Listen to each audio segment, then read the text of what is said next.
Bueno, vamos a hablar de las úlceras pépticas, que es una lesión que penetra en la capa mucosa y en ocasiones en la capa muscular del estómago o en el duodeno, como había dicho la doctora, formando una cavidad con inflamación aguda y crónica a su alrededor, siendo esta la principal causante de un sangrado digestivo alto. Hola, profe, buen día. Voy a presentar la etiología de úlceras pépticas. El Helicobacter pylori y los medicamentos antiinflamatorios no esteroideos alteran la defensa y la reparación normal de la mucosa, lo que la vuelve más susceptible al ácido. Esta infección por pylori está presente en el 50 y 70% de los pacientes con úlceras duodenales y en el 30 y 50% de aquellos con úlceras gástricas. Esto se produce cuando el ácido estomacal daña el revestimiento del tracto digestivo. Bueno, eh, acá vamos a hablar de la fisiopatologenia, son los inflamatorios no esteroides, que son los que inhiben el ácido araquidónico, que es el precursor de las prostagiandinas, que son las encargadas de la protección de la mucosa gástrica. Entonces, al inhibir esa producción, hace que la mucosa quede desprotegida y se produzcan las úlceras. Fisiopatogenia de la Helicobacter pylori. En la primera etapa, el microorganismo llega y penetra la mucosa gástrica, donde se asienta y se multiplica. La bacteria libera sustancias tóxicas y al liberar esas toxinas hace que se estimule la respuesta inmunológica del cuerpo. Esto lleva a aumentar la producción de inmunoglobulinas A para evitar el proceso de infección. Las principales células inflamatorias que intervienen en esta primera etapa son los neutrófilos, que son atraídos al sitio de la lesión. En la segunda etapa se presenta un aumento de la respuesta inflamatoria por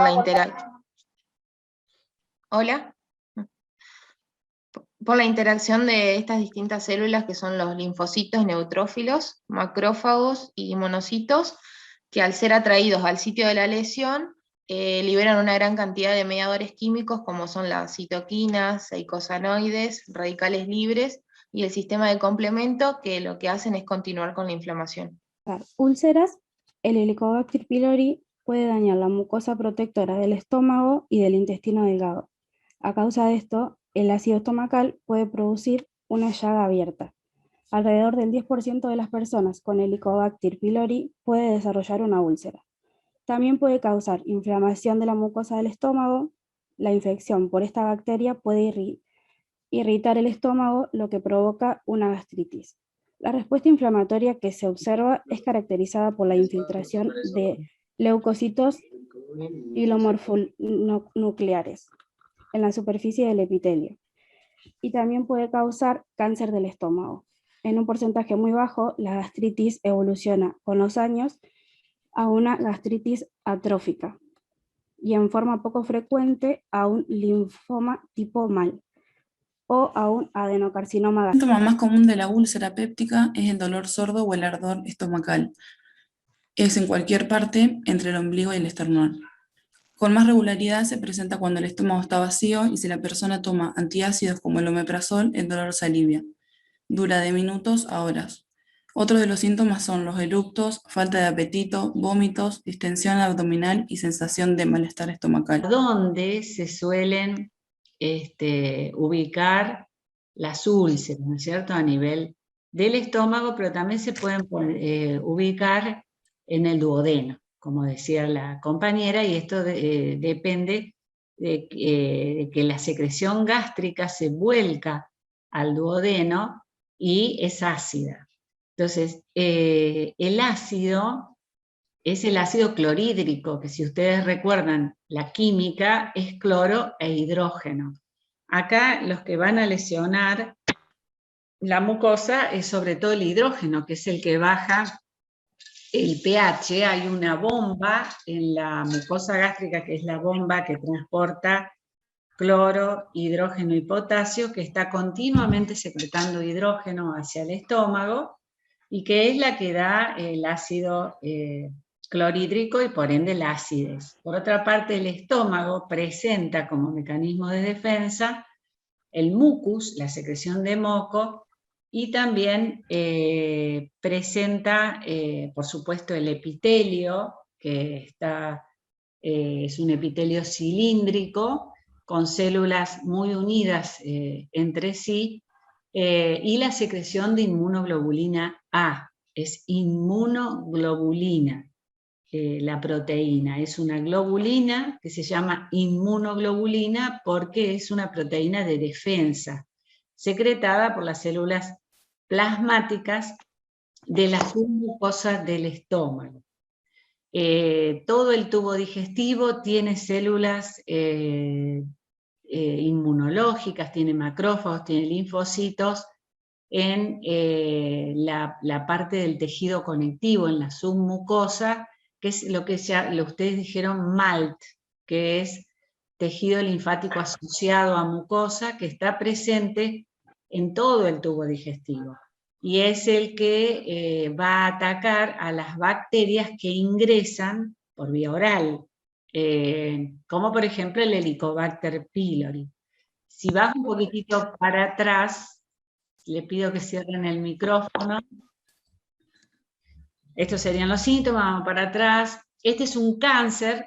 A ver, ponen la imagen del cáncer, sí. Después el que hable de gastritis, por el Helicobacter pylori, capaz que haga referencia al cáncer.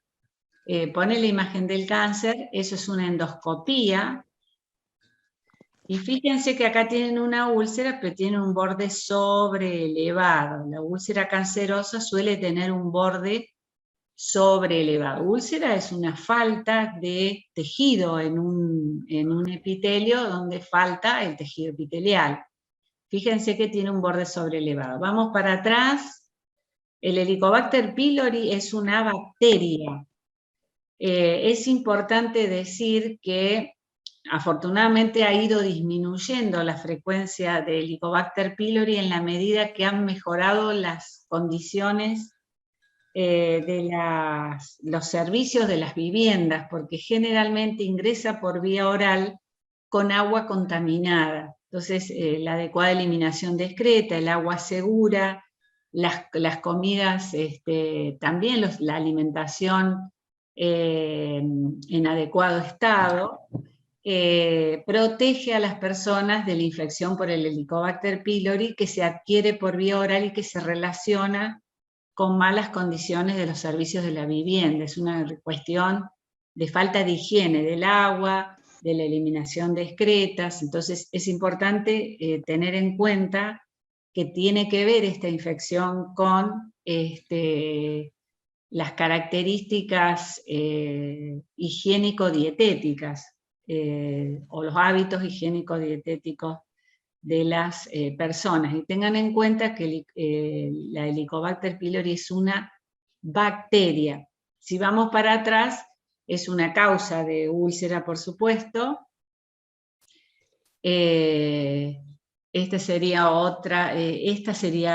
otra imagen de una úlcera, pero fíjense que acá no tengo bordes sobreelevados, y fíjense la secreción de moco, ¿no? El moco, muchas veces una persona dice, oh, vomité moco, y piensa que es respiratorio. No, el moco también lo produce la mucosa digestiva, por eso se llama mucosa, porque secreta mucho moco, y el moco protege al estómago de el ácido clorhídrico. Vamos para atrás, otro motivo de úlcera puede ser también la ingesta. Creo que ustedes tienen una diapositiva donde tienen los AINES. AINES son los antiinflamatorios no esteroideos. Exactamente.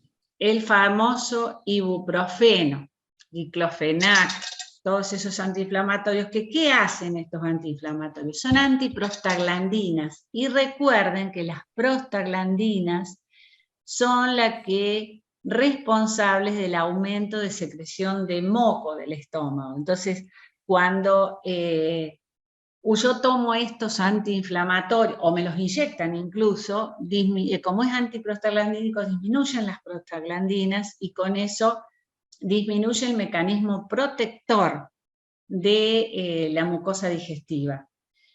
Por eso es que yo les diría que en nuestros países de Occidente, donde Por ahí la mayoría de las personas por ahí tiene una adecuada eliminación de excretas, donde hay mayor cantidad de agua segura, sobre todo en esos niveles. Es poco frecuente el Helicobacter pylori, es más frecuente que la persona tome AINES porque son de venta libre. Y hoy en día, no sé, es mala palabra tener un dolor articular. En lugar de aguantarlo, se toma el antiinflamatorio y se toma en cantidades considerables. Y esto vendría a ser una de las causas más frecuentes de gastritis y de úlcera en nuestras comunidades. Entonces, hay que tratar de desalentar la toma de estos medicamentos porque tienen estos efectos colaterales. El hígado es el órgano más grande de todo el organismo, se encuentra ubicado en el cuadrante superior derecho.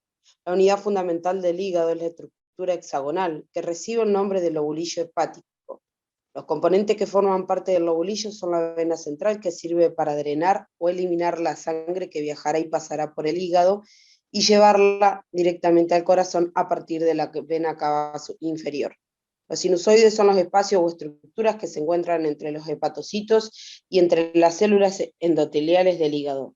Hay 3 conductos importantes para el correcto funcionamiento: la vena porta, la arteria hepática y el conducto biliar. En la función del hígado está la producción del bilis, que ayuda a eliminar los desechos y grasas del intestino delgado durante la digestión, la producción de determinadas proteínas para el plasma sanguíneo, la conversión del exceso de glucosa a glucógeno, de almacenamiento para después convertirlo en energía, la regulación de la coagulación sanguínea, la depuración de la sangre de drogas y otras sustancias tóxicas, el procesamiento de la hemoglobina para utilizar su contenido de hierro, ya que el hierro está en el hígado. Ahora vamos a hablar de insuficiencia hepática, que se produce cuando todas las funciones del hígado se encuentran alteradas. Esta se puede diagnosticar a través de análisis de sangre, radiografías y examen de tejido hepático. La insuficiencia hepática se clasifica en agudas y crónicas. Cada una, a su vez, se clasifica en benignas o malignas. En la etiología encontramos como causas más frecuentes el virus hepático crónico, mayormente hepatitis B y C. También fármacos y toxinas, como comúnmente es el paracetamol.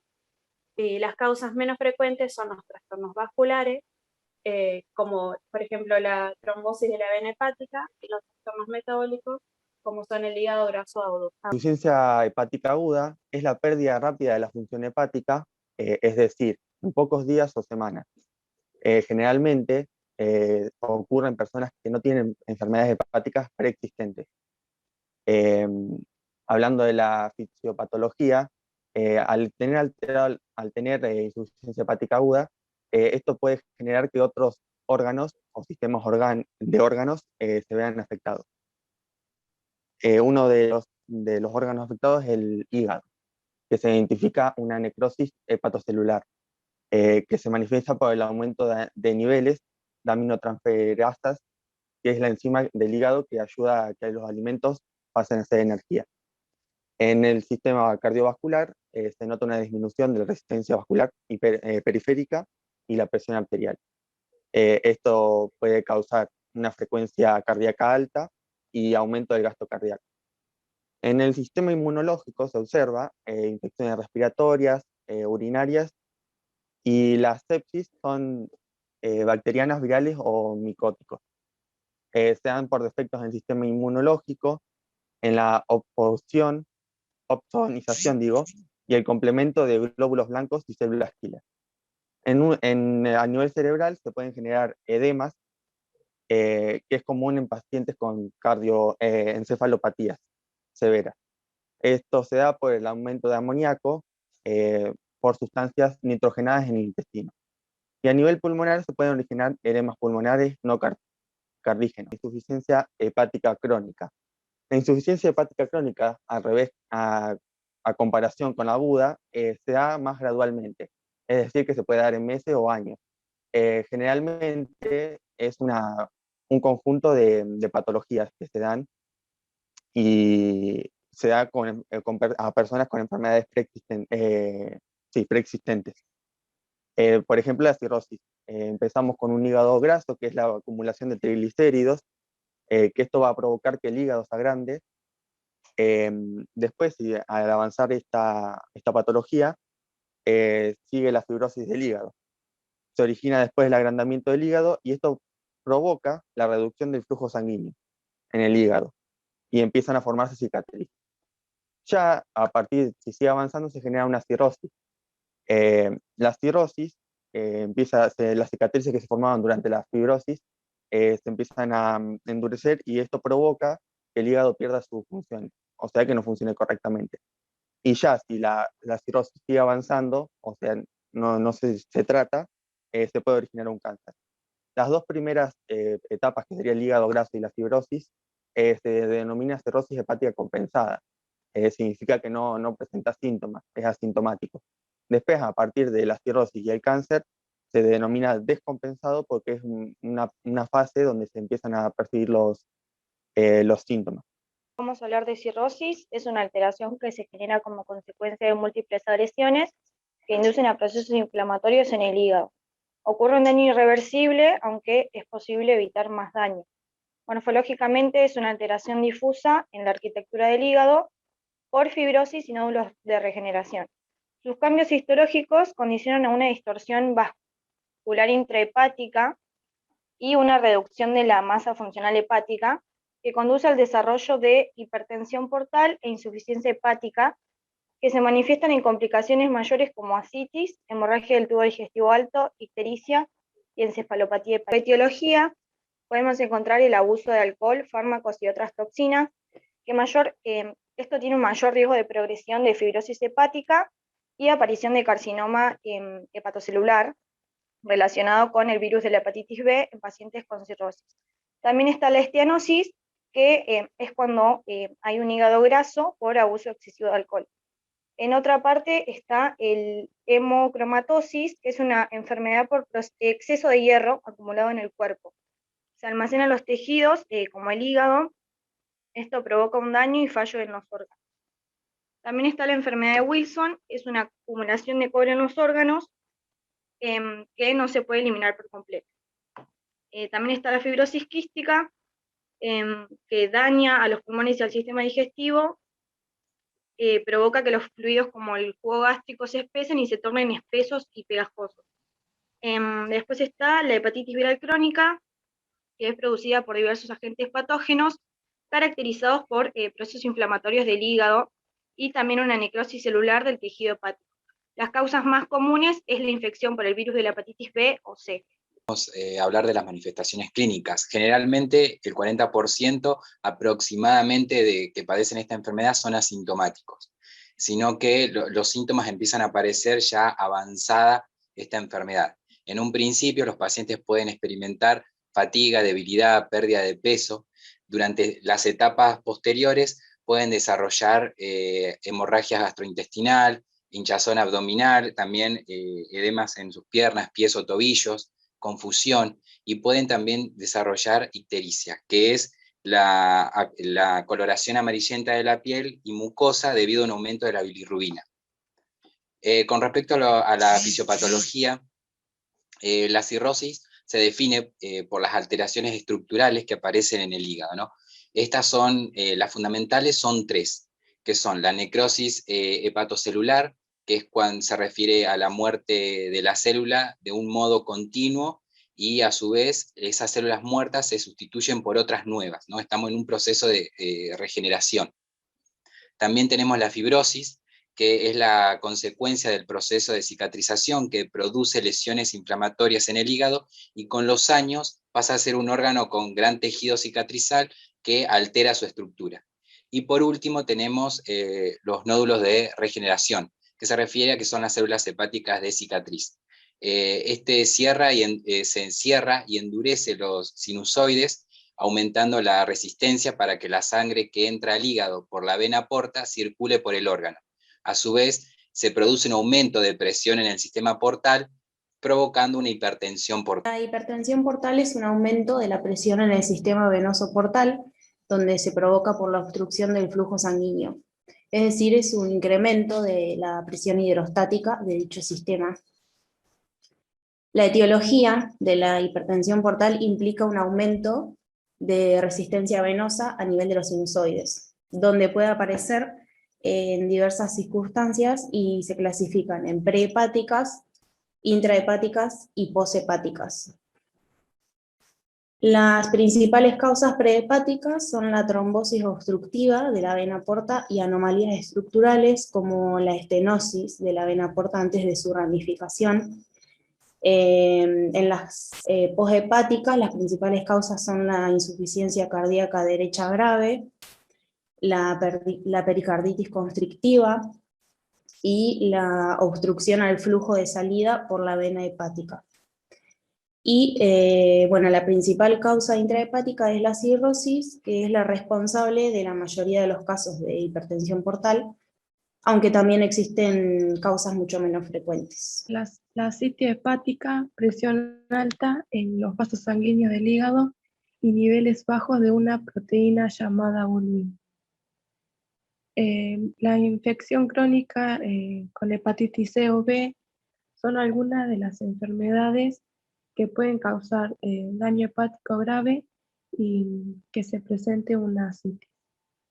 La encefalopatía es la pérdida de la función cerebral. Ocurre cuando el hígado ya no es capaz de eliminar toxinas de la sangre. El problema puede presentarse repentinamente o desarrollarse con el tiempo. La esplenomegalía es cuando el hígado presenta un aumento de su longitud mayor a 2 o 3 veces su tamaño habitual. La formación de cortocircuitos se denomina cortocircuitos a la sangre que se desplaza del lado derecho al izquierdo de la circulación sin haber sido oxigenada. La fisiopatología de la hipertensión portal tiene dos factores importantes para su desarrollo. El aumento de resistencia portal a nivel de las sinusoides se debe a la contracción de las células musculares lisas vasculares y los miofibroblastos, y a la alteración del flujo secundaria, a la aparición de cicatrices y a la formación de nódulos parenquimatosos. Y el aumento del flujo venoso portal secundario a una circulación hiperdinámica. Esto se debe a la vasodilatación arterial, principalmente en la circulación esplenoica. El aumento del flujo de la sangre arterial produce un incremento del flujo venoso. La anatomía del hígado, que acá está muy bien ubicado, fíjense, es hipocondrio derecho y epigastrio, ¿no? Y acá ven la vesícula biliar. Recuerden bien dónde está ubicado. Este hígado tiene los lobulillos hepáticos que son para así. Yo igual les dejo después el PowerPoint donde está la anatomía, la microscopía del hígado, donde ustedes tienen la vena porta en el centro en el centro tienen ustedes necrosis de los hepatocitos y genera una reacción inflamatoria que cuando se transforma en crónica van a tener ustedes la cicatrización. Las células hepáticas luego son reemplazadas a partir de la célula madre, pero de manera muy desorganizada, forman como nódulos, y eso es rodeado por tejido cicatrizal. Entonces la vena porta, que es la que trae digamos, todo lo que se ha absorbido a nivel del tubo digestivo, va a tener una resistencia, porque eso va a estar cicatrizado, para que la sangre circule. Los sinusoides son los capilares que están entre los hepatocitos. Entonces la sangre circula desde la vena central del lobulillo hacia los espacios porta normalmente, y acá como todo está todo desorganizado no puede circular, entonces se estanca esa sangre en la vena porta y eso va a ocasionar una hipertensión portal, que es lo que desencadena la citis, las varices esofágicas, porque la sangre va a dilatar las venas Eso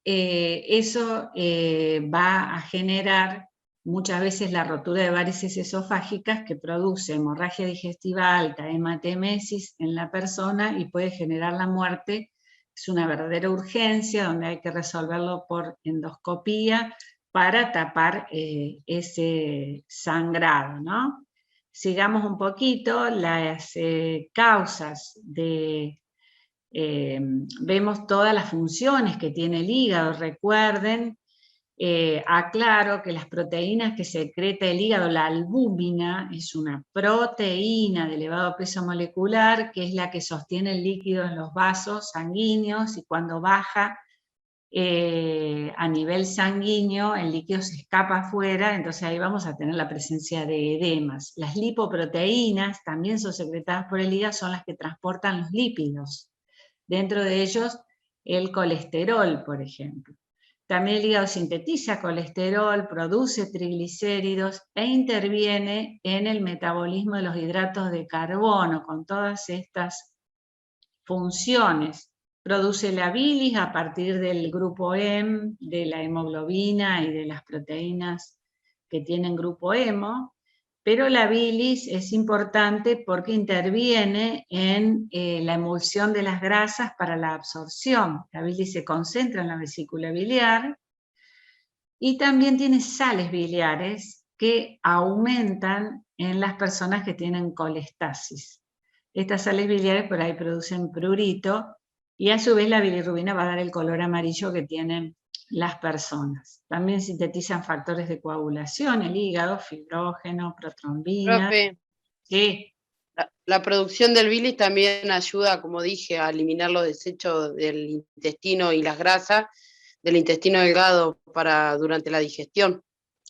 Sí, lo que hace la bilis es emulsionar los lípidos que se absorben, los emulsiona, los transforma en pequeñas gotitas para que después se absorban. Por eso, cuando la vesícula trabaja mucho porque se come una comida grasa, si está con algún cálculo duele, ¿no? Produce el cólico biliar. Porque la bilis lo que hace es participar en la emulsión de las grasas, más que en la excreción. O sea, ayuda a digerirlas. La insuficiencia hepática aguda, yo diría que esta insuficiencia hepática aguda genera un proceso grave que a veces produce la muerte, dentro de los cuales tenemos la encefalopatía por aumento de amonio. El amonio es un producto del metabolismo de las proteínas que se produce en el hígado, que cuando no funciona bien aumenta, ¿no? Y me produce edema cerebral y una encefalopatía grave y a veces ocasiona la muerte. Antiguamente era muy frecuente como consecuencia de la hepatitis A o la hepatitis E. ¿Estamos? Sigamos, a ver. Y dentro de las crónicas, acá están las agudas, el paracetamol es frecuente incluso como medicamento de suicidio en Estados Unidos. Es hepatotóxico, por eso hay que tener cuidado con la dosis, ¿no? Sigamos. Y el virus, ve la hepática aguda, sigamos, la más frecuente es la crónica.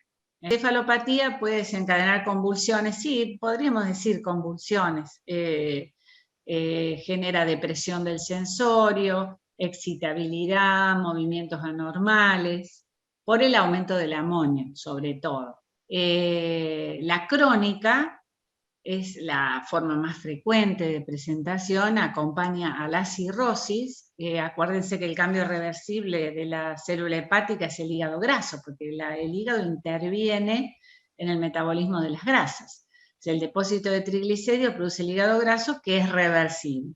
Ya cuando hay fibrosis ya no es tan reversible, y puede desembocar en la cirrosis, que no es otra cosa que un hígado con nódulos regenerativos rodeados de puentes de fibrosis y predisponen muchas veces al cáncer, ¿no? Sigamos. Dentro de las causas de insuficiencia hepática crónica, pasa a la próxima. Tenemos la hepatitis alcohólica, por supuesto. ¿No se puede pasar la otra diapositiva?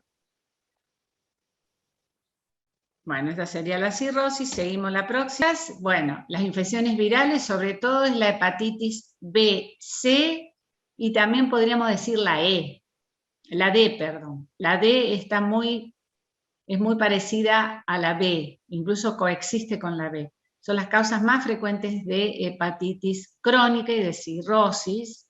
No todas las hepatitis B o C terminan en cirrosis, pero un alto porcentaje. Recuerden ustedes que tengo vacuna contra la hepatitis B, la puedo prevenir. Muchas personas son portadoras del virus de la hepatitis B y no tienen ninguna manifestación clínica. Se puede transmitir en forma perinatal, o sea, de la madre al hijo, y con la vacuna la evito. Entonces, es importante la vacunación. La hepatitis B y C se adquieren generalmente por vía o endovenosa. Antes era común en las transfusiones, ahora afortunadamente cada vez es menos frecuente. También la C puede ser, y también en la drogadicción endovenosa, y la hepatitis y el contacto sexual. No se adquiere por vía fecal oral, como son la A y la E, recuerden eso. El abuso de alcohol también o de fármacos es causa de hepatitis, hígado graso y de cirrosis, entonces hay que tratar de evitar la ingesta de fármacos porque sí, sobre todo dentro de ellos el paracetamol, algunos antibióticos, quimioterápicos se utilizan en el tratamiento de la tuberculosis, y también algunos anestésicos, y obviamente el alcohol.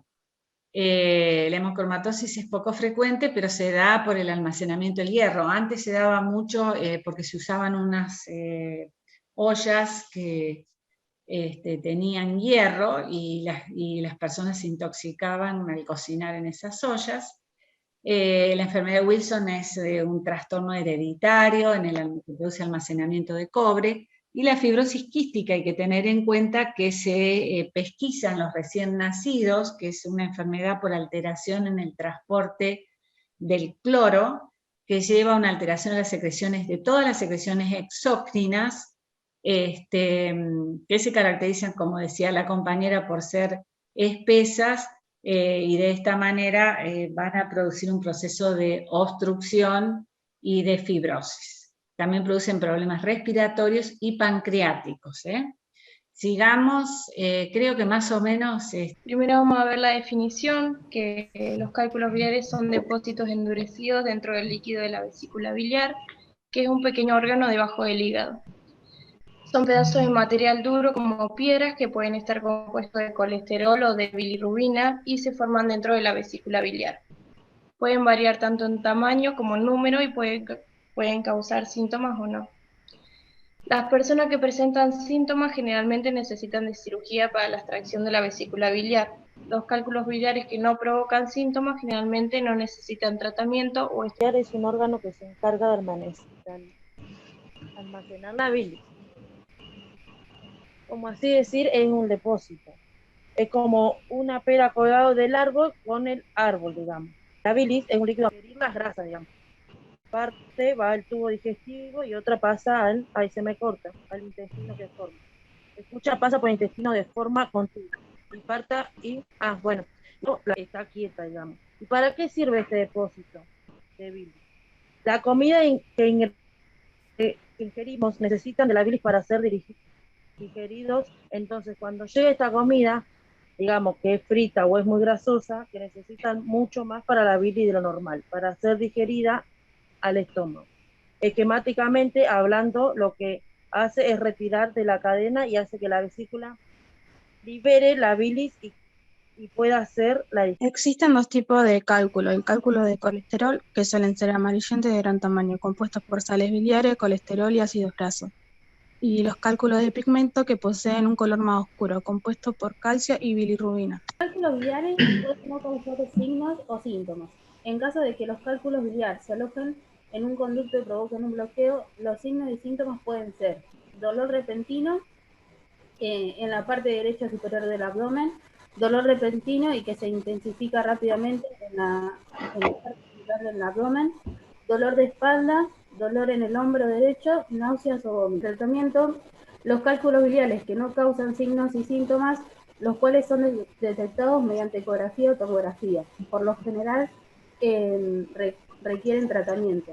Los cálculos que sí suelen tener signos y síntomas pueden llegar a tener un tratamiento o se extenderá la vesícula biliar mediante una cirugía. Los estudios que se realizan para detectar cálculos biliares son a través de una ecografía abdominal o una tomografía computarizada del abdomen. Los son ser de sexo femenino, tener edad avanzada, obesidad, tener una alimentación hipercalórica en grasa y antecedentes familiares de cálculos biliares y diabetes. Fisiopatología. La arenilla biliar suele ser precursora, está formada por bicarbonato de calcio, cálculos marrones o negros con presencia similar de colesterol, sales biliares, otras proteínas. La arenilla biliar se desarrolla durante la estasis vesicular como en el embarazo o en pacientes que reciben nutrición parenteral total. La colicistitis aguda es una complicación que se produce como consecuencia de una obstrucción del conducto cístico por la formación de cálculos, provocando una inflamación de la vesícula biliar. La obstrucción que se produce en el conducto cístico termina lesionando la mucosa de la vesícula, desarrollando un proceso inflamatorio. El síntoma principal para su diagnóstico es el dolor abdominal, que a diferencia del cólico biliar simple, se caracteriza por ser continuo con exacerbaciones cólicas. Además del dolor, también se pueden manifestar otros síntomas como náuseas y fiebre. Para su diagnóstico se deben realizar análisis de sangre y ecografía abdominal. Acciones de enfermería. Tras hacer una valoración general y priorizar aquellos diagnósticos más importantes, se va a realizar un plan de cuidados estandarizado enfocado en los problemas que presentan con mayor frecuencia a los pacientes con colecistitis aguda, estableciendo las siguientes intervenciones de enfermería: enseñanza, procedimiento, tratamiento, describir las actividades previas al procedimiento o tratamiento, reforzar la confianza del paciente en el personal involucrado, reforzar la información proporcionada por otros miembros del equipo de cuidado según corresponda, comentar la necesidad de medidas especiales durante el procedimiento o tratamiento según corresponda, dar tiempo al paciente para que haga preguntas y exponga sus inquietudes. Enseñanza, proceso de la enfermedad. Evaluar el nivel actual de conocimientos del paciente relacionado con el proceso de enfermedad específico. Proporcionar información al paciente acerca de la enfermedad. Comentar los cambios en el estilo de vida que puedan ser necesarios para evitar futuras complicaciones y o controlar el proceso de enfermedad. Potenciación de la seguridad. Mostrar calma. Permanecer con el paciente para fomentar su seguridad durante los periodos de ansiedad. Explicar al paciente o familia todas las pruebas y procedimientos. Responder a las preguntas sobre su salud de una forma sincera. Ayudar al paciente y a la familia a identificar los factores que aumentan el sentido de seguridad. Ayudar al paciente a identificar las respuestas habituales de su capacidad de resolución de problemas. La vesícula no funciona bien para el momento que el estómago le pide que expulse la bilis y por la causa que sea esa vesícula no trabaja bien, entonces lo que sucede es que va a salir algo o bastante, pero siempre va a quedar reserva de esa bilis en la vesícula. Y ese resto que queda ahí depositado se va haciendo más espeso y a medida que pasa el tiempo se van formando arenillas y luego pasan a formarse las piedras en la... Fíjense la vesícula donde está. Esto es importante que veamos que la vesícula es como una bolsita en donde se almacena la bilis, se concentra, se terminan de formar las sales biliares, pero la bilis comienza su formación en el hígado, ¿no? Y pasa por el conducto cístico al conducto hepático y ahí se forma el conducto biliar común o colédoco. que desemboca en la segunda porción del duodeno junto al conducto de Wirsum, que es el conducto del páncreas. Es importante que sepamos eso, ya los que presenten pancreatitis, porque estos cálculos se pueden pasar al conducto de Wirsum y tapar el páncreas. Entonces, cuando la vesícula se inflama, como decían allí, en la colecistitis, por ejemplo, cuando este cálculo se detiene acá en un conductito y empieza a contraerse mucho la vesícula, aparece el dolor, que es allí en el hipocondrio derecho.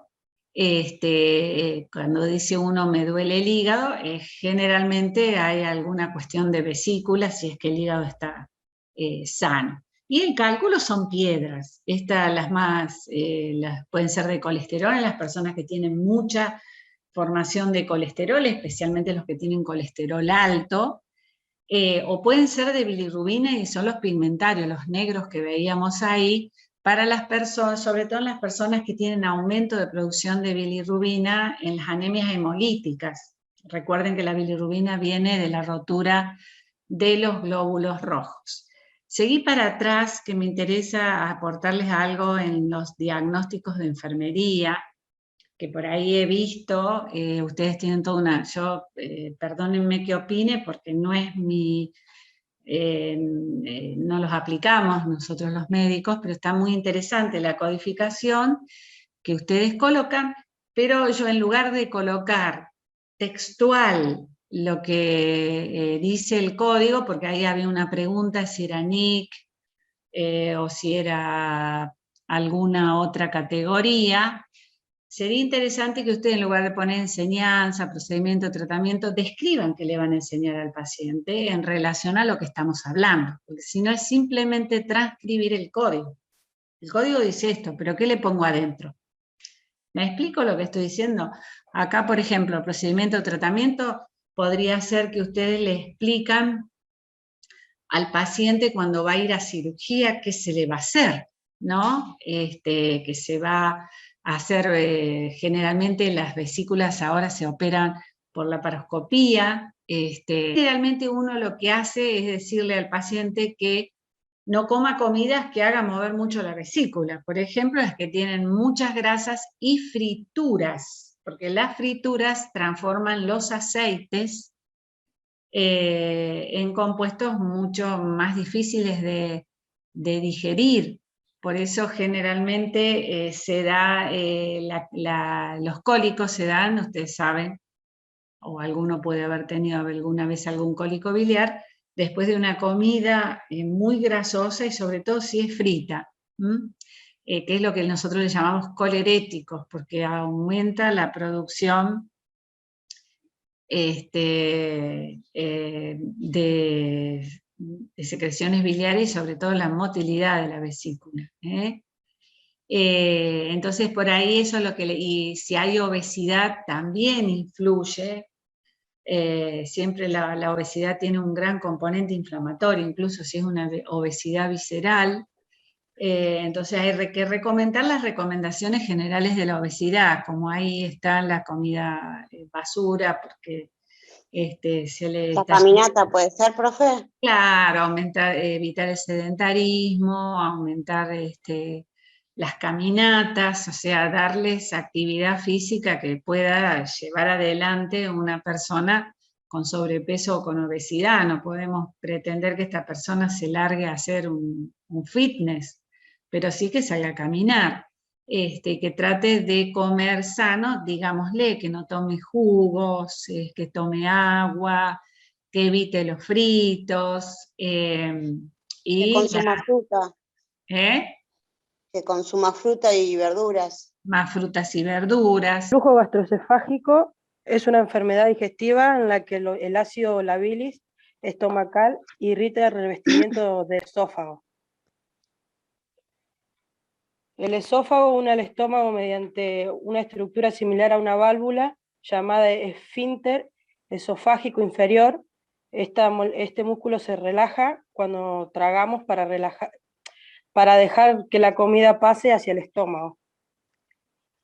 La enfermedad por reflujo gastroesofágico es una afección en la que la regurgitación de ácido es un problema frecuente y una de las complicaciones de esta enfermedad es la inflamación crónica y el daño del tejido del esófago. Mostró en estudios que la terapia con los inhibidores de la bomba de protones, que es lo que bloquea la producción del ácido en el estómago, puede ofrecer una cicatrización completa de la mucosa esofágica en un lapso de 6 a 8 semanas en el 75 al 100% de los casos de las personas. Hablar de los síntomas que se da por el reflujo son la dificultad para tragar, regurgitación de alimentos o líquidos agrios. Esto consiste en el ascenso a la boca o faringe de material proveniente del estómago o del esófago. El reflujo gastroesofágico puede cursar asintomático sin causar lesiones en cualquier persona. Otro de los síntomas es la acidez estomacal. Es una sensación de ardor dolorosa en el pecho o la garganta. Ocurre cuando el ácido del estómago regresa hacia el esófago, el tubo que transporta la comida desde la boca hacia el estómago, y aumenta al agacharse o al inclinar el cuerpo, acostarse o cuando uno come. Otro síntoma es la disfagia, la pirosis, que son sensaciones de ardor, sensación de tener un nudo en la garganta. Otro síntoma que también puede ocurrir es una anemia ferropénica. Y en niños sucede en los primeros meses, a través de tos, después de comer, llantos excesivos, vómitos excesivos, en las primeras semanas. También puede generar problemas respiratorios. El 6% la padece la enfermedad y el resto de los casos desaparece con la maduración digestiva. Mientras que en los bebés sanos pueden vomitar al menos una vez al mes. Después los dolores que causa la esofagitis son dolor de tragar, dolor en el pecho, detrás del esternón, y dolor cuando tragamos comida o cuando podemos sentir hasta toscarse en el esófago. Las recomendaciones que se suelen dar es evitar comer dulces, no acostarse muy rápido después de que uno come, evitar bebidas como gaseosa, cítrico, café que irrita el esófago, deberíamos evitar el tabaco, después ropa muy ajustada o esfuerzos después de comer, comer porciones pequeñas con mayor frecuencia y no consumir demasiados alimentos que sean de ácidos o picantes.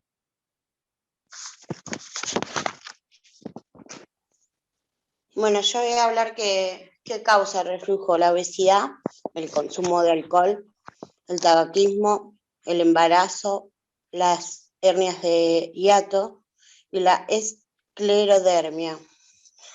La hernia de hiato es una afección en la que una parte del estómago empuja hacia arriba al músculo del diafragma, y la esclerodermia es un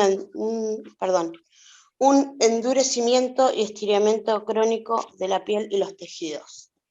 La enfermedad por reflujo gastroencefálico aumenta considerablemente en personas mayores de 40 años y es más frecuente en varones que en mujeres.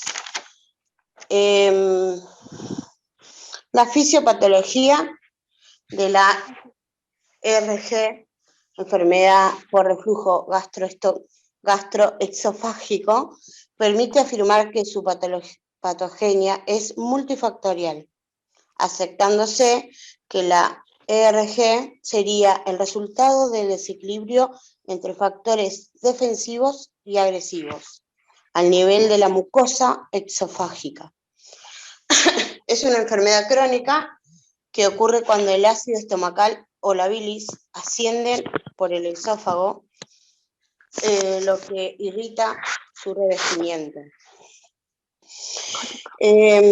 Para diagnosticar esta enfermedad se realiza un estudio previo llamado tránsito exófago gastroduorenal, para verificar que no haya ninguna obstrucción en el esófago, para luego poder realizar una endoscopía y así valorar el grado de afectación de la mucosa esofágica por el reflujo. Las complicaciones que puede haber de reflujo de larga evolución son las ulceraciones, hematemesis, melena, estenosis, anemia ferropénica, disfagia y exófago de Barrett. Estos últimos en riesgo de evolución a un adenocarcinoma esofágico. Enfermedad por reflujo gastroesofágico es una enfermedad bastante frecuente que tiene que ver con, como decían los compañeros, a ver, pasar para atrás a algún gráfico. Como su nombre lo indica, es un reflujo desde el estómago hacia el esófago, que genera síntomas, que puede generar síntomas acá, dejáis. Es un reflujo desde el estómago hacia el esófago. ¿Qué separa el estómago del esófago? Bueno, primero hay un esfínter pequeño ahí que se llama cardias. Ustedes saben que el esófago atraviesa el diafragma, acá tenemos el diafragma, y desemboca en el estómago. Ese ángulo así agudo, muy bien, bárbaro. Me favorece el cierre, porque el cardias es un esfínter que puede ser incompetente. Es muy frecuente en los bebés el reflujo gastroesofágico, creería yo que muchos de ustedes lo deben haber escuchado o vivido, lo van a vivir si trabajan con niños, especialmente en la etapa del lactante, de los recién nacidos, que es cuando el chico está más en decúbito supino, ¿no es cierto? Porque la acción de la gravedad me favorece, o es un factor que impide el reflujo. Por lo tanto, nosotros insistimos mucho en los eructos y todo eso, y para eso ustedes tienen que tener el niño en posición erguida. Entonces el reflujo, cuando el niño comienza a sentarse, a pararse, ya va disminuyendo. Aunque a veces puede haber una patología, algo, digamos, estructural que favorece el reflujo, que es la hernia de hiato. ¿Qué es la hernia de hiato? El hiato es un orificio, eso es el hiato. Un defecto a nivel del diafragma que lleva a que parte del estómago llegue a la cavidad torácica, entonces ahí esas personas van a tener mucho más reflujo, obviamente. Por eso cuando el reflujo es muy intenso, se hacen algunos estudios diagnósticos para ver si hay una hernia de hiato, y obviamente una endoscopía se hace, ¿no? Una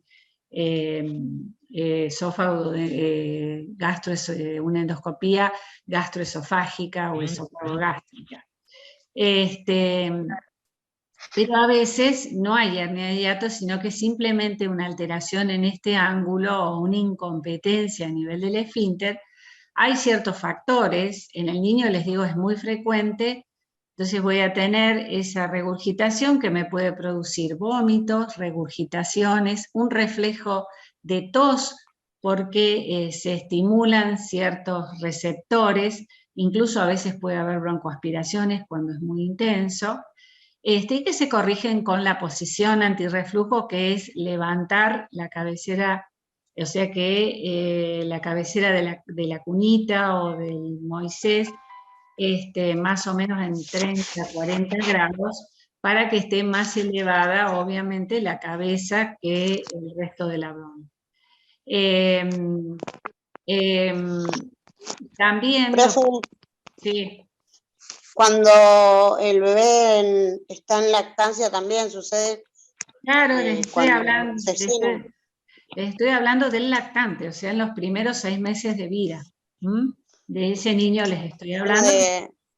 Se alimenta solo con leche. La regurgitación también lo que puede generar es una lesión de la mucosa esofágica, con la producción de esofagitis. Y esto me puede originar hemorragia digestiva alta. con la producción de anemia. Se acompañan a veces de dolor también.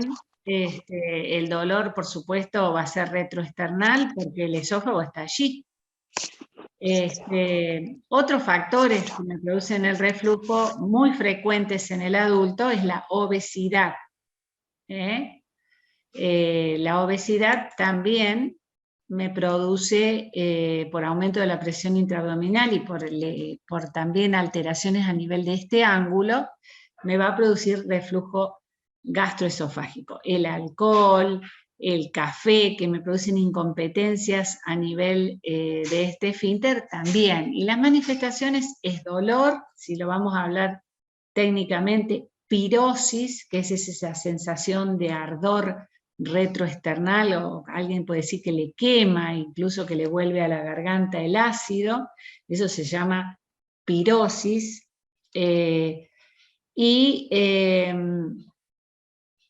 esos son los síntomas, y obviamente vómitos, hemorragias, digestiva alta y anemia por pérdida sanguínea. El estrés también suele desencadenar estas situaciones. Es una enfermedad bastante frecuente, y el esófago de Barrett, no se olviden que es la metaplasia de la mucosa esofágica, que adquiere las características de la mucosa digestiva más baja, especialmente del intestino, para resistir esa secreción ácida. Ese es el esófago de Barrett.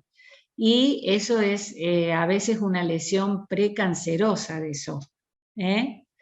Eso más o menos, también me parece que por ahí pronunciaron mal gastroduodenal, que dijeron renal, es duodenal, de duodeno. El duodeno, recuerden, es la primera porción del intestino delgado. Bueno, ¿alguien que quiera hacer alguna pregunta frecuente? Les quería aclarar, los inhibidores de la bomba de protones, que parece chino básico, es el grupo de del omeprazol y todos los pantoprazol y todos esos, lansoprazol y todos esos derivados. Protones se refiere al hidrógeno. Inhibe el transporte de hidrogeniones, que son lo que dan las acidez gástricas. Quiero aclarar eso como para que sepan qué es nada más, porque decimos inhibidores de protón y qué es. Eso lo van a ver en farmacología. Es una enfermedad inflamatoria de la mucosa gástrica producida por factores exógenos y endógenos. Es una patología con elevada morbilidad a nivel mundial. Además, es una de las causas con más motivo de consulta en gastroenterología. Este trastorno de la mucosa gástrica se caracteriza por inflamación del revestimiento del estómago como resultado de la acción de diversos agentes etiológicos. Sus signos y síntomas: ardor de estómago, dolor abdominal, náuseas, vómitos, ausencia de hambre o inapetencia, heces de color negro y vómitos con sangre.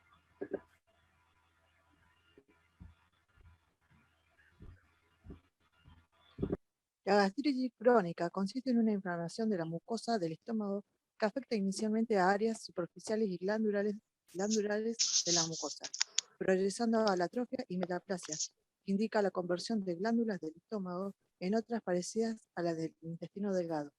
De esta forma, la gastritis superficial se acaba transformando en gastritis atrófica. Sus signos y síntomas son dolor epigástrico, pérdida de peso, náuseas y vómitos. La mucosa gástrica cuenta con mecanismos de protección, citoprotección, que son los integrados la integridad de la mucosa, la presencia de una densa capa de moco y bicarbonato secretado por las células gástricas y un mecanismo de rápida regeneración y migración celular, favorecido por su rica vascularidad y aporte de oxígeno. Estos mecanismos se encuentran mediados por sustancias derivadas del ácido arachidónico, como las prostaglandinas. Impiden que los factores agresores, como los alimentos irritantes, el exceso de ácido, el contenido alcalino del duodeno y la bilis, y los productos químicos como el alcohol, diversos medicamentos y la acción de metabolitos producidos por ciertas bacterias. Dañan directamente la mucosa o ayudan a que el daño sea reparado casi inmediatamente. Cuando se pierde la homeostasis, e incrementan los agentes agresores o condiciones que disminuyen los factores de protección de la mucosa. La acción de estos hace que aparezca inflamación, necrosis y hemorragia superficial de la mucosa, condicionando la aparición de gastritis aguda. La patogenia. El daño de la mucosa gástrica depende del tiempo de permanencia del factor o factores que lo causan o provocan. Juega un rol importante la capacidad que tiene la mucosa gástrica a través de la denominada barrera gástrica para resistir a estos factores. La barrera gástrica está constituida por componentes preepiteliales, epiteliales y subepiteliales. La histología, en cuanto a la gastritis aguda, es la alteración de la mucosa superficial con zonas de necrosidad y microhemorragias. También es la inflamación que se limita en las regiones de la cripta y el resto de las estructuras de la mucosa se encuentran intactas. En cuanto a la gastritis crónica, la atrofia glandular, metaplasia intestinal, hasta llegar a la displasia. Puede relacionarse con una neoplasia gástrica. Histológicamente se distinguen varios tipos, entre ellos la gastritis superficial, atrófica, aerosiva, granulomatosa, eonosifílica, no alérgica, autoinmune y linfocítica. Factores de riesgo. Etiología multifactorial. Los factores exógenos, como la Helicobacter pylori y otras infecciones, los AINES, irritantes gástricos, drogas, tabaco, cáusticos, radiación. Y en los factores endógenos tenemos a los ácidos gástricos y la pepsina, la bilis, el jugo pancreático, la uremia y los inmunes. Las causas pueden ser por el consumo de medicamentos como el ibuprofeno, naproxeno o fármacos similares. El consumo excesivo de alcohol, también la inflamación del estómago por la bacteria pylori. Los tipos más comunes son la úlcera péptica, anemia, cáncer de estómago, gastropatía reactiva. El tratamiento dependerá de la causa específica. Si la gastritis es aguda por el consumo de medicamentos o por el consumo de alcohol, se le recomienda al paciente no consumir dichas sustancias. El especialista recomienda una dieta a base proteica, de hortalizas, cereales blancos, legumbres y evitar consumo de alcohol y picantes. Signos y síntomas. El dolor o ardor sería, el dolor es en epigastrio, fíjense dónde está ubicada la mano de la nena, náuseas y vómitos, también puede ser pirosis, acá en ese de color negro se llama melena, ¿no es cierto? Y en vómitos con sangre, hematemesis. Es una característica de hemorragia digestiva alta, porque la sangre que se elimina por materia fecal no es sangre fresca, sino digerida, por eso es de color negro, y el nombre que nosotros le damos clínico es melena y hematemesis, y se produce por lesión de la mucosa. Sigamos, esta puede ser aguda, crónica, y dentro de las crónicas tenemos dos tipos. Una es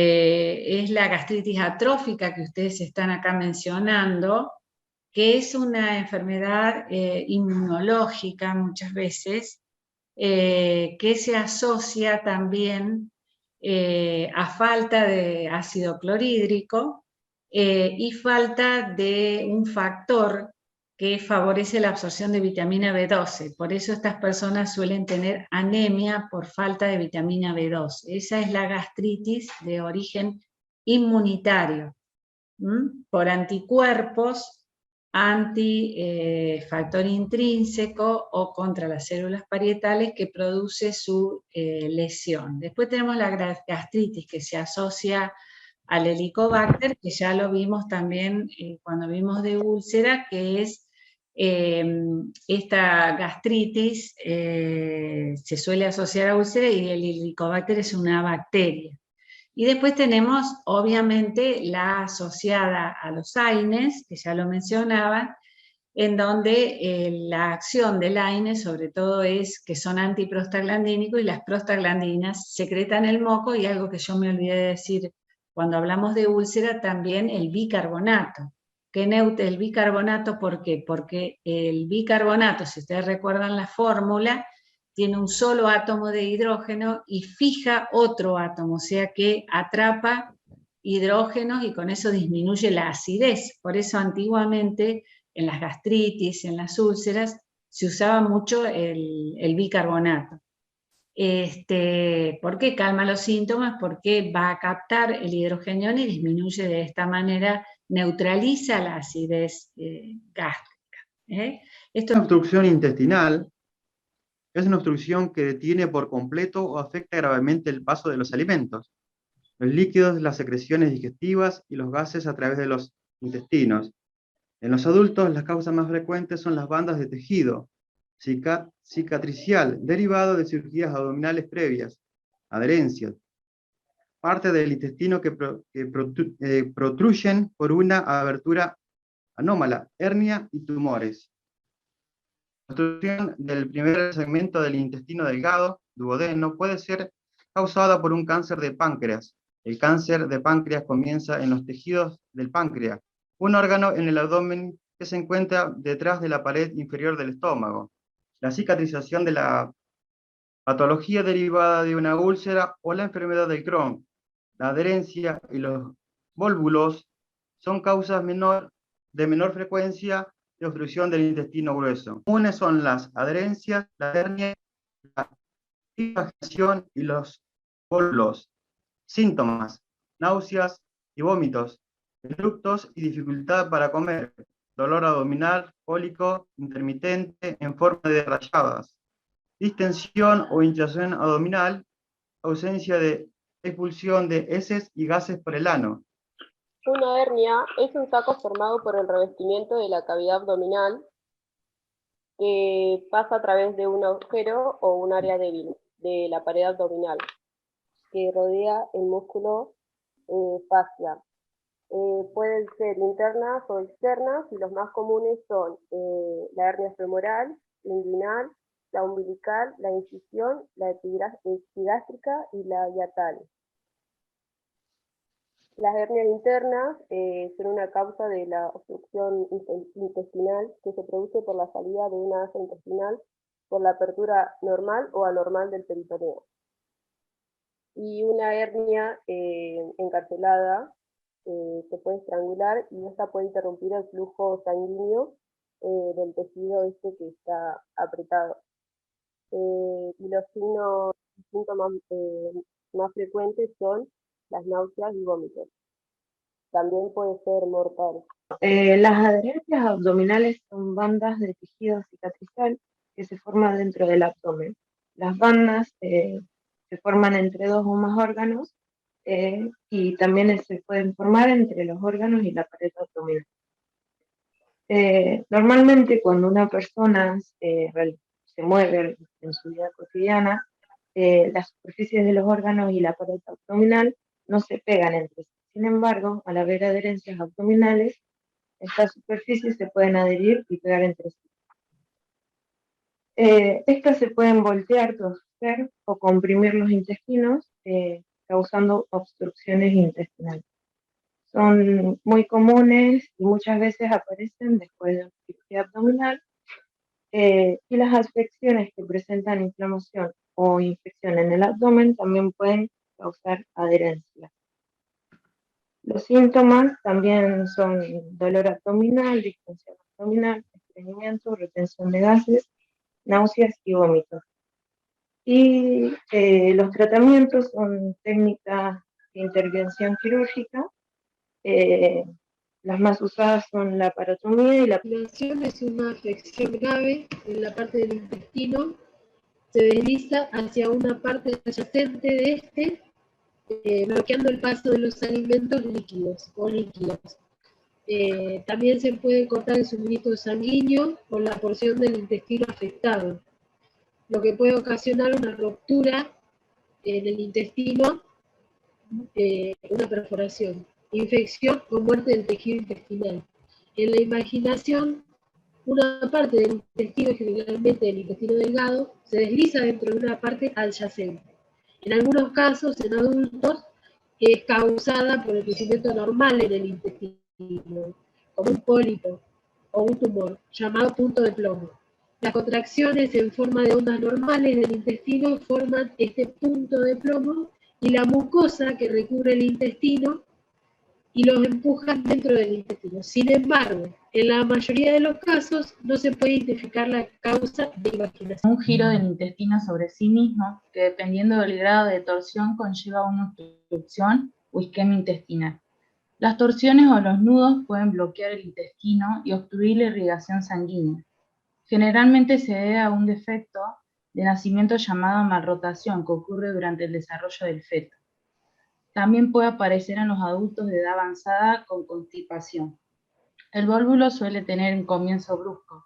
El dolor es continuo y a veces con oleadas sobreagregadas de dolor cólico. Tratamientos son evitar consumir medicamentos para la náusea y el dolor, la paroscopía y la paratomía exploratoria y recesión intestinal. Puede insertarse un tubo para liberar la presión.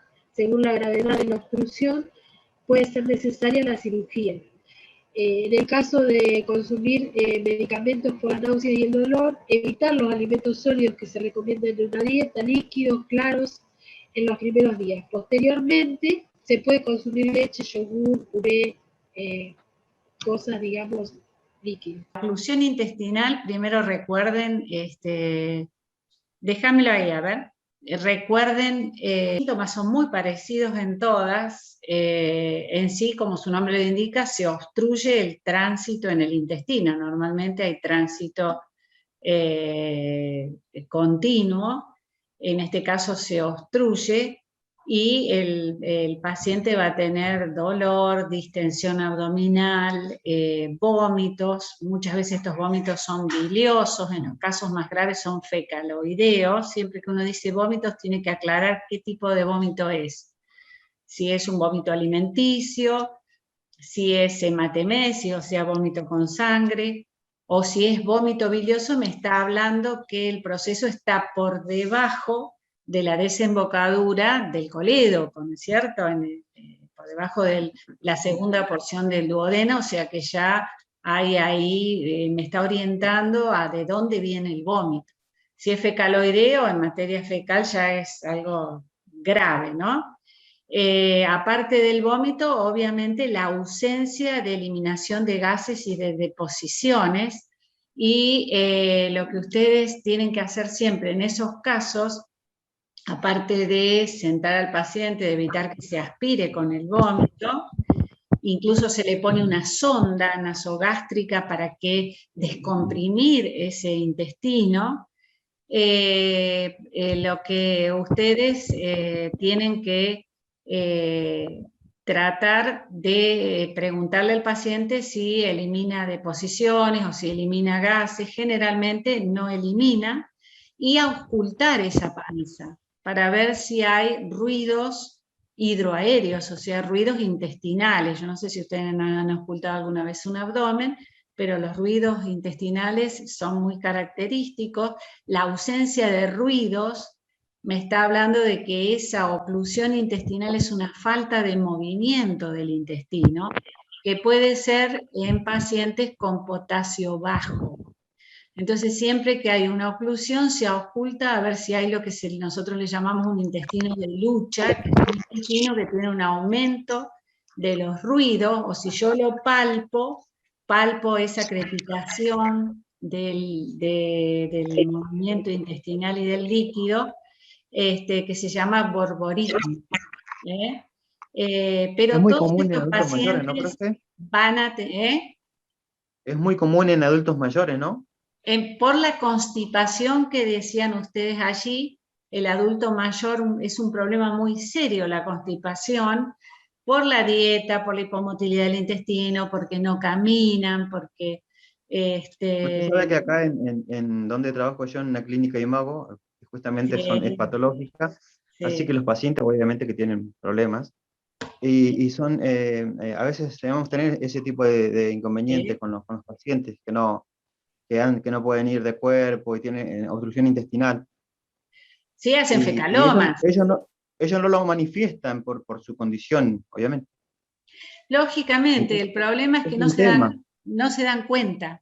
Y no se Claro, dan, pierden el hábito evacuatorio. No se dan cuenta que se tienen que sentar y tienen que esperar hasta... Entonces, es muy frecuente la constipación. Por eso es frecuente la dieta, la compota, la fibra, al darle el Barex o el lactulón, algo que los ayude, y las enemas, ¿no es cierto? Las enemas. Cuando logramos que vayan, es increíble cómo eliminan. Cómo los alivia, cómo los alivia. Y Pues cómo los alivia, sí. cómo ellos no se dan cuenta de lo que les pasa. Claro. En el adulto mayor, ese intestino, ¿qué le va a pasar? El sigma, sobre todo, la última parte del intestino grueso, se dilata mucho. Entonces no se mueve cuando se dilata, tiene una disminución de la motilidad y le favorece esto que es el vólvulo. ¿Qué es el vólvulo? Fíjense que está ubicado en la zona del sigma. El vólvulo es la rotación de un asa sobre un eje que se rota, entonces ahí se comprime, y al comprimirse se produce una isquemia, o sea, se produce primero una estasis venosa, o sea, lo primero en comprimirse son las venas, hay estasis, quiere decir que no circula la sangre, y eso se va edematizando, porque acuérdense que cuando hay un estancamiento aumenta la salida de líquido desde el vaso, hay edema, comprime las arterias y se produce isquemia, y ahí sí, con la isquemia hay mucho dolor. Ahí hay dolor y se puede producir una necrosis y una perforación intestinal, que eso me da una peritonitis y un cuadro grave.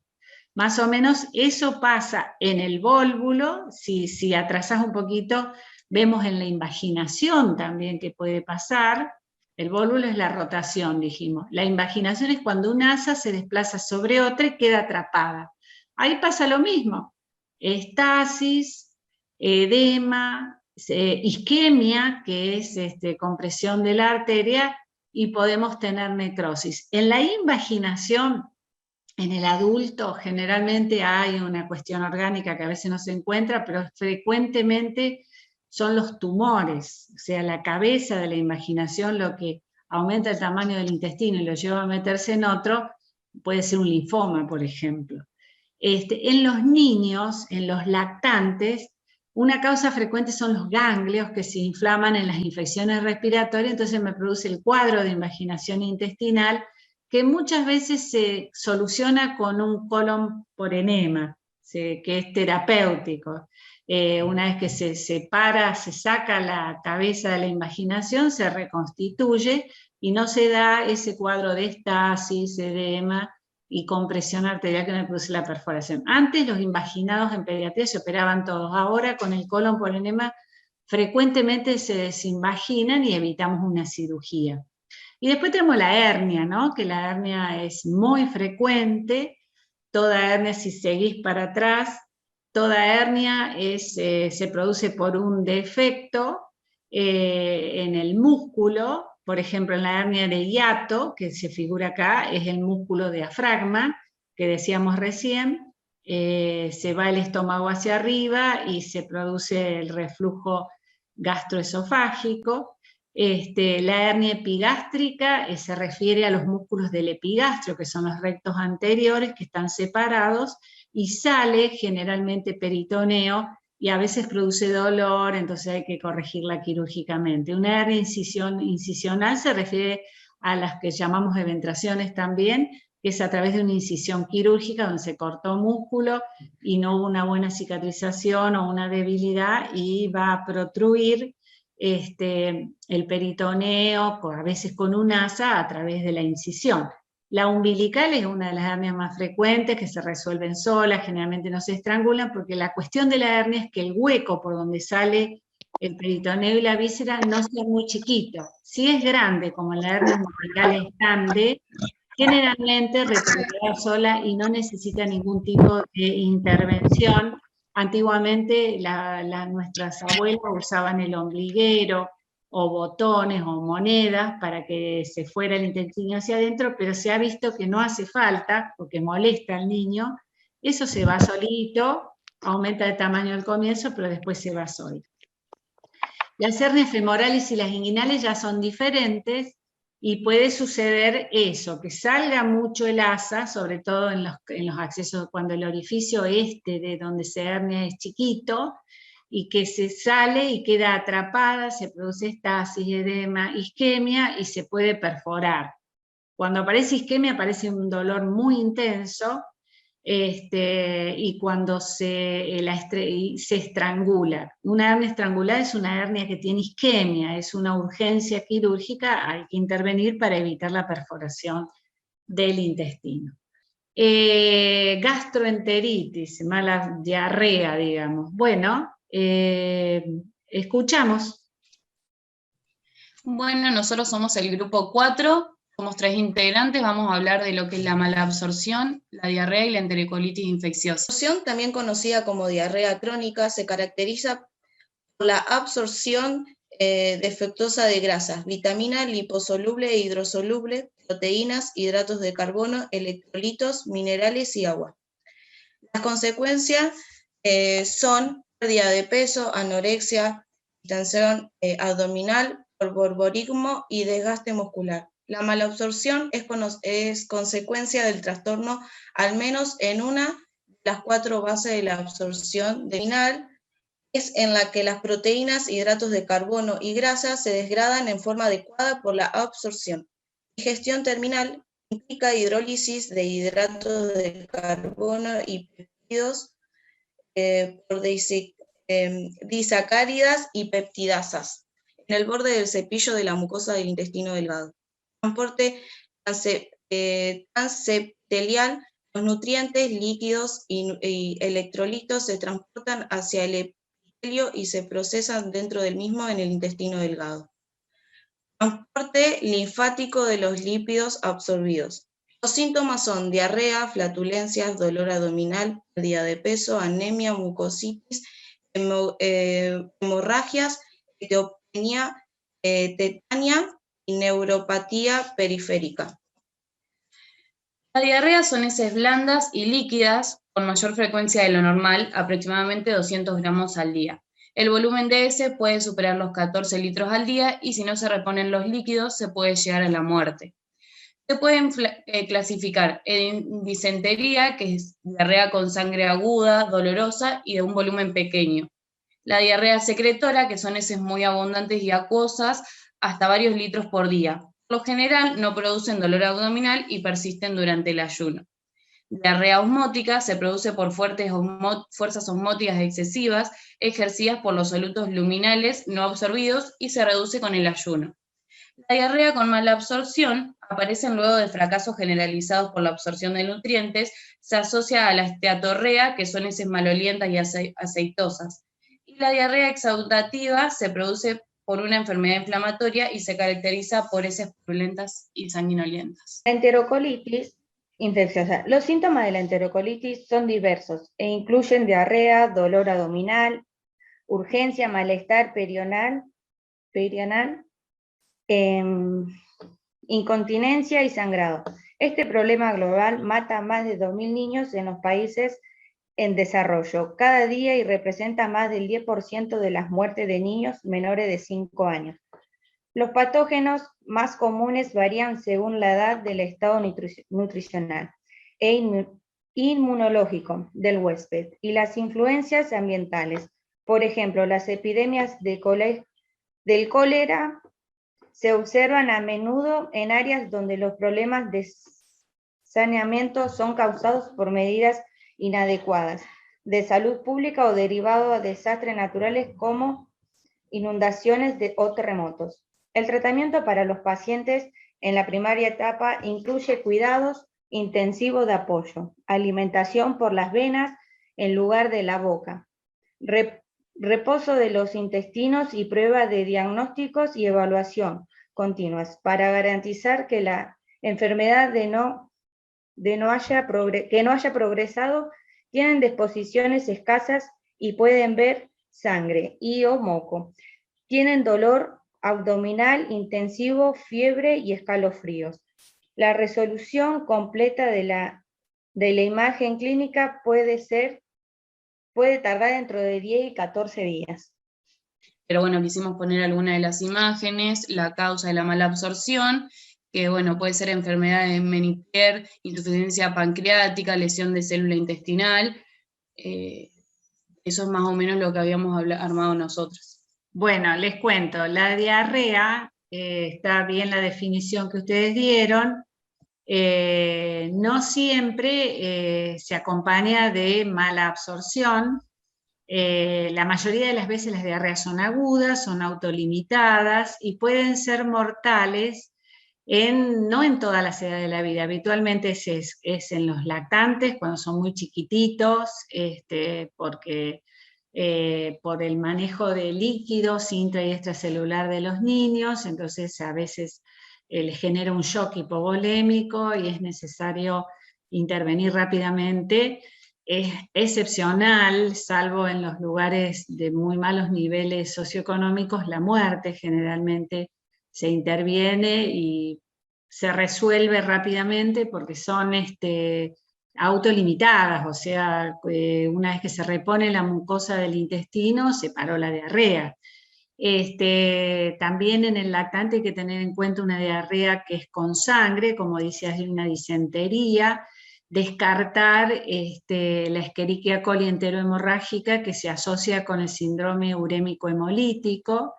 Entonces hay que prestar mucha atención a ello porque también implica internación y tratamiento.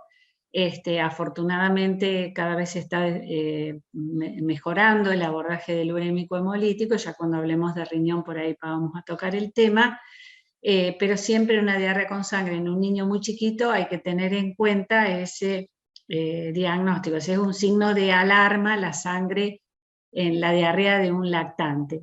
La otra edad extrema en la vida es la del adulto mayor, que también es susceptible de deshidratación y shock hipovolémico por diarrea, ¿no? Entonces, a esas dos edades tenemos que estar muy atentos ante una diarrea.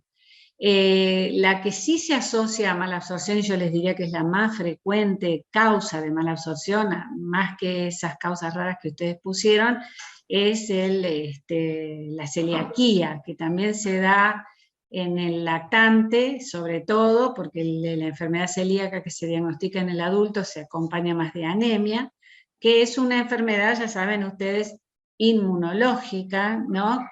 Desencadenada por la mala digestión del gluten, y que contraindica la ingesta de los 4 cereales que lo tienen, avena, cebada, centeno y trigo, obviamente.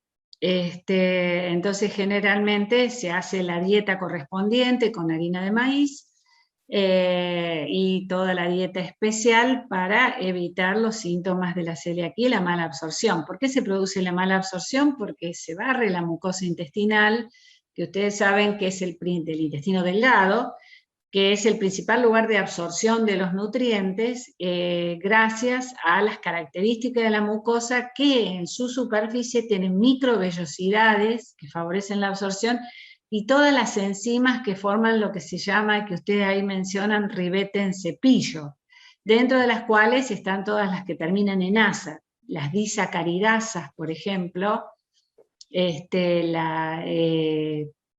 proteasas y todas esas enzimas se barren y entonces genera una falta de absorción y los niños tienen, o las personas tienen cacas voluminosas, muy grasientas, producto de la mala absorción de hidratos de carbono, de lípidos, de grasas, entonces va a perder peso la persona porque pierde muchísimos nutrientes, incluso pierden calcio, por eso va a tener una desmineralización ósea. La tetania es una contractura muscular por falta de calcio. Por supuesto son personas con mucha distensión abdominal y mucha flatulencia, o sea, muchos gases debido a la mala digestión, en especial de los disacáridos, que es lo que me va a dar la flatulencia. Nosotros nos toca hablar de apendicitis, peritonitis y hemorragia. Vamos a decir que el apéndice se encuentra situado en la fosa ilíaca derecha. Se trata de una bolsa pequeña conectada con el intestino grueso. Y la otra diapositiva.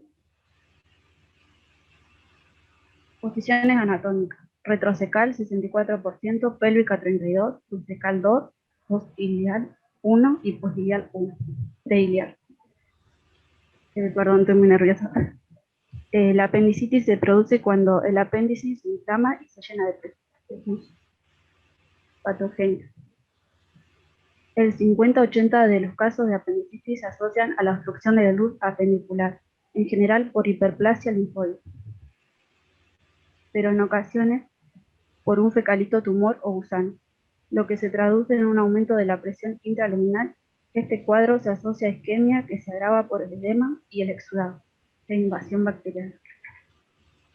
Los síntomas y signos son dolor epigástrico, náuseas, vómitos, anorexia breve, dolor a la palpación y a la descompresión en el cuadrante inferior derecho, hipertermia leve.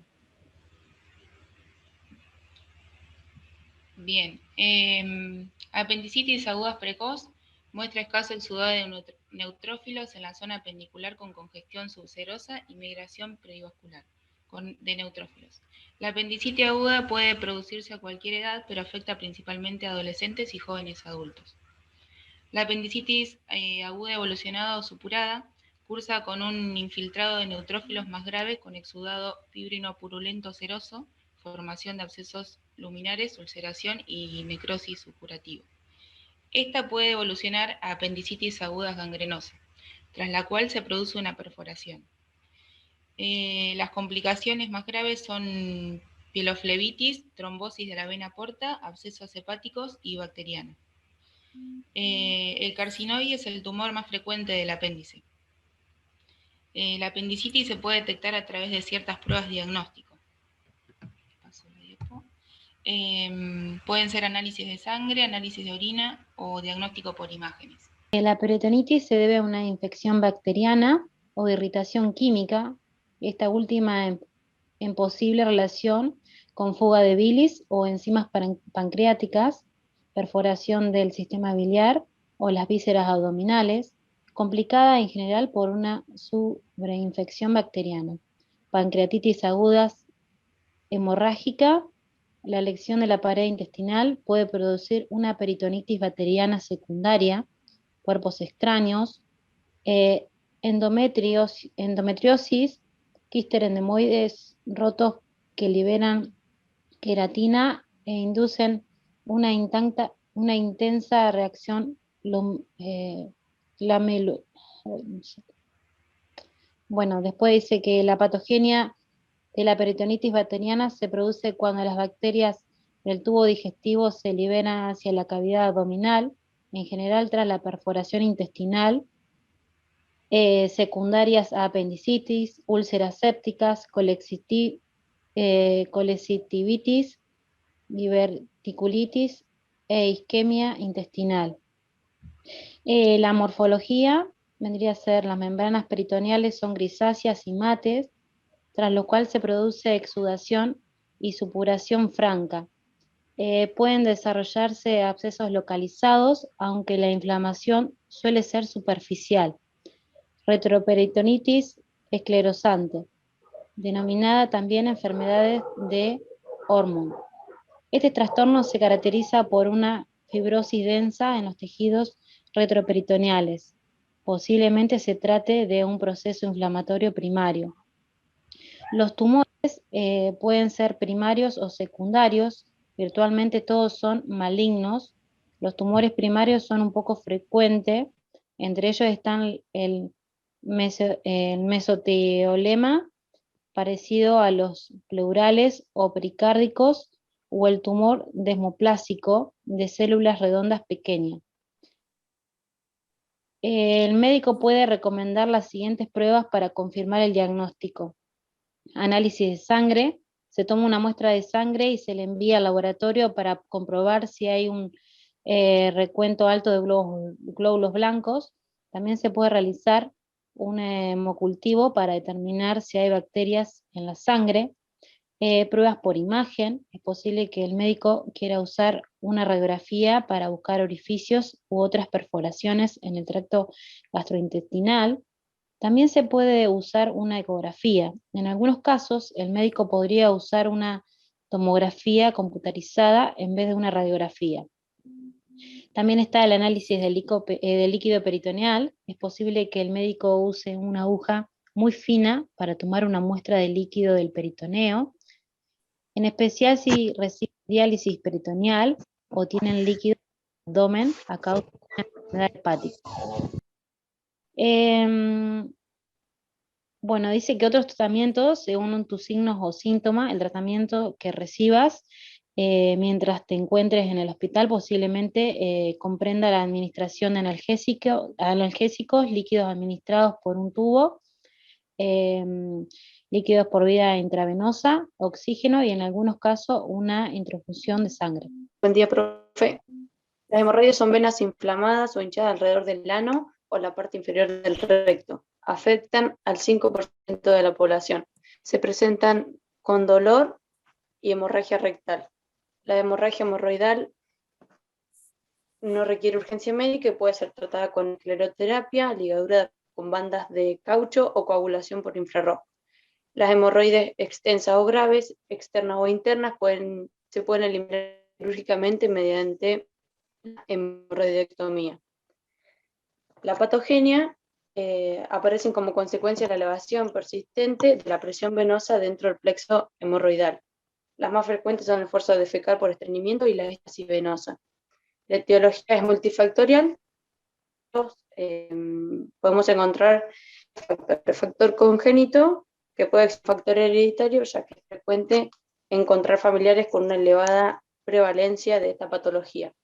Factor mecánico, como los tumores abdominales, la hipertensión portal, bipedestación durante largos periodos de tiempo, como los cirujanos, esfuerzos físicos intensos, trabajos sedentarios, como los oficinistas, taxistas, etc., embarazo y parto y estreñimiento. Factores endocrinos y metabólicos, factores inflamatorios y la última pérdida del tono de la musculatura esfinteriana. Hay dos tipos de hemorroides. Tenemos las externas, que se forman debajo de la piel alrededor del ano. Los vasos colaterales situados en el plexo hemorroidal inferior se localizan por debajo de la línea anorrectal, y las internas, que se producen como resultado de la dilatación del plexo hemorroidal superior dentro del recto distal, es decir, el revestimiento del ano y del recto inferior. Las hemorroides internas se dividen en 4 grados. Salen a la luz, en la luz del conducto anal, pero no se exteriorizan. Grado 2 se reducen de forma espontánea. Las de grado se exteriorizan de forma espontánea o durante la reducción. Y por último, la de grado 4 se encuentran prolapsadas de forma permanente, se pueden decir manualmente. Dependen de las hemorroides externas. Una inflamación intestinal. Es una afección crónica que se presenta como consecuencia de la activación inmunitaria inadecuada de la mucosa. Los dos trastornos que se incluyen dentro del EII son la colitis ulcerosa y la enfermedad de Crohn. La colitis ulcerosa se limita al colon y recto y se extiende solo hasta la mucosa y submucosa. Por el contrario, la enfermedad de Crohn puede afectar a cualquier área del tubo digestivo, es típicamente transmural. Colitis ulcerosa, inflamación duradera y aparición de úlceras en el intestino grueso y en el recto. Enfermedad de Crohn, inflamación en cualquier parte del tubo digestivo, desde la boca hasta el ano, comprometiendo toda la pared intestinal. Etiología. 2 trastornos de etiología desconocida, la colitis ulcerosa y enfermedad de Crohn, que se definen según criterios clínicos, radiológicos, endoscópicos e histológicos.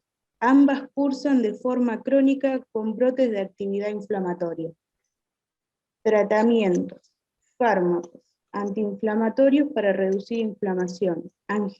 Agentes inmunodepresores para impedir que el sistema inmunitario genere más inflamación, a través de agentes biológicos para impedir que las proteínas causen inflamación, o tratamiento nutricional para darle al intestino una oportunidad de recuperar. Bien, bueno, las causas son combinaciones de factores genéticos, inmunitarios o ambientales. También puede ser el tabaquismo y apendicectomía.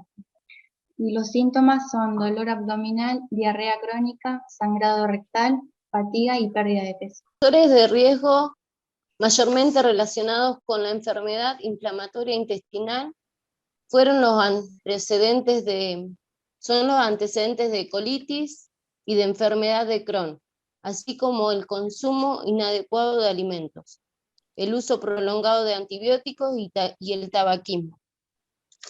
La prevención, por el momento no existe un método eficaz de prevención, ya que son enfermedades autoinmunes de etiología desconocida. Pero hay 4 valiosos consejos para prevenir enfermedades inflamatorias del intestino. Optar por comidas más pequeñas y más frecuentes, limitar los alimentos fritos y grasientos, restringir los productos lácteos, reducir los alimentos ricos en fibra, como las nueces y las semillas de maíz. Otra enfermedad inflamatoria intestinal es la enfermedad de Crohn.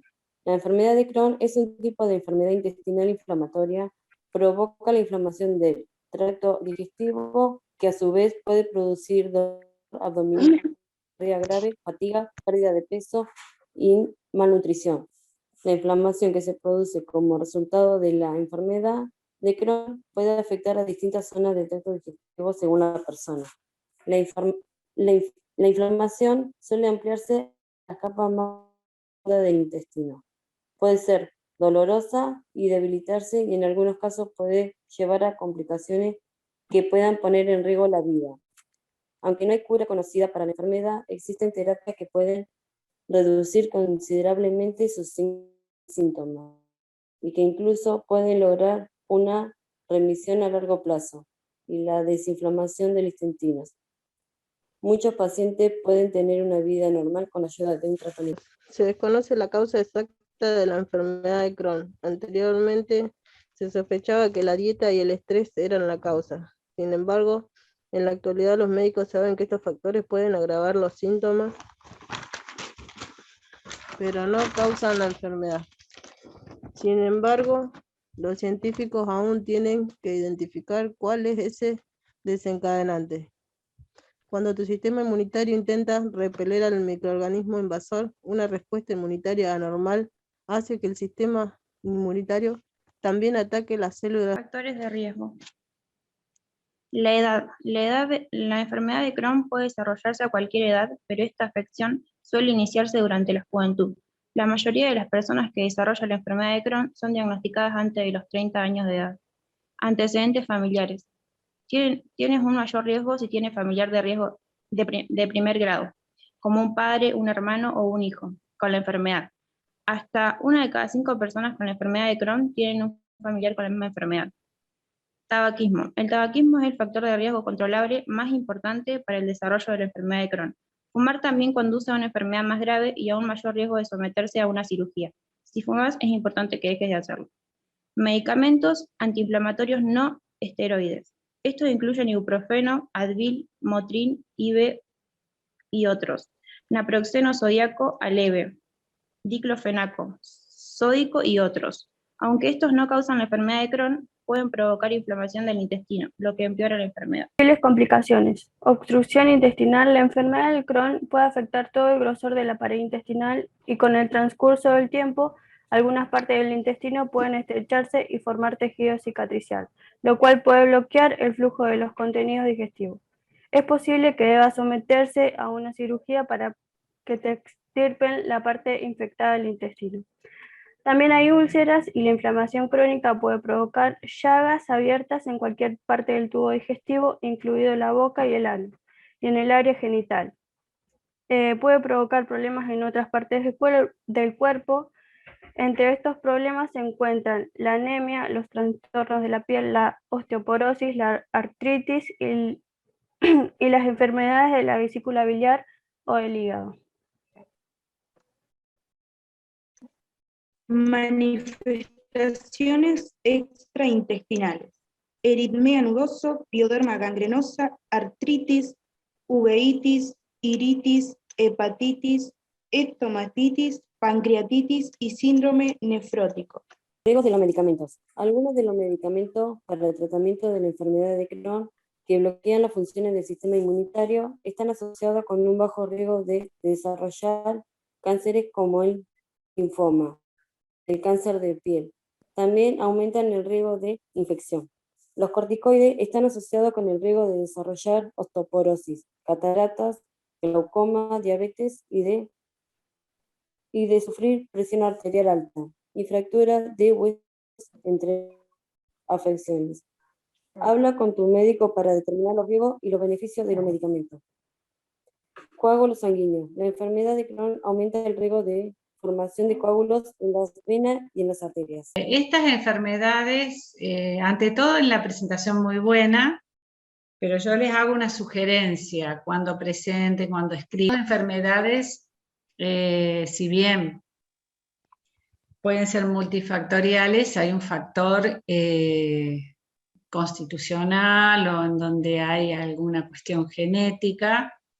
Son frecuentes especialmente en los judíos, especialmente el Crohn, en los askenazis de Europa del Este, y son enfermedades que generan un dolor abdominal y alteraciones en el ritmo evacuatorio crónico.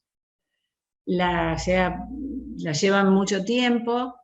El Crohn sería la forma más grave porque afecta a cualquier parte del tubo digestivo. En cambio, la colitis ulcerosa es más del colon, por eso es colitis.